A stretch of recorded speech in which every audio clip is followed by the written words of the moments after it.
महाविकास आघाडीच्या गोटातून एक breaking news आहे। महाविकास आघाडीच्या जागा वाटपाच्या चर्चेत 240 जागांवरती सहमती झाल्याची माहिती सूत्रांनी साम टीव्हीला दिली आहे। मात्र विदर्भ आणि मराठवाड्यातील जागांचा पेच अद्याप सुद्धा कायम आहे। हीच चर्चा आता पुढील 3 दिवस सुरू राहणार आहे। काही जागांवरती एकापेक्षा जास्त पक्षांनी दावा सांगितल्यामुळे हा तिढा उद्भवल्याचं बोललं जात आहे। विदर्भात काँग्रेसला जास्तीत जास्त जागा लढवायच्या आहेत, तर काही जागांवरती ठाकरे गटाने सुद्धा दावा केलाय। उद्धव ठाकरेंनी काही मतदारसंघांचा आढावा सुद्धा घेतलाय। उर्वरित 44 जागांचा तिढा कधी सुटणार हेच पाहणं आता महत्त्वाचं ठरेल।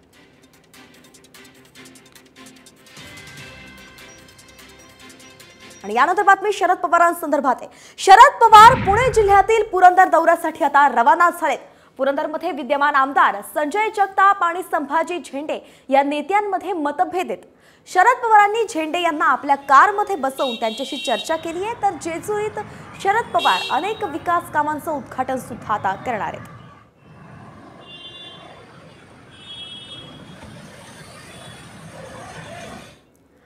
यानंतर बातमी मंत्रिमंडळ बैठकीसंदर्भात आहे। आज सह्याद्री अतिथीगृहावरती राज्य मंत्रिमंडळाची बैठक पार पडणार आहे। आजची बैठक ही महायुती सरकारची शेवटची मंत्रिमंडळ बैठक असण्याची शक्यता आहे, तर पुढील आठवड्यात आचारसंहिता लागू होण्याची दाट शक्यता व्यक्त केली जाते।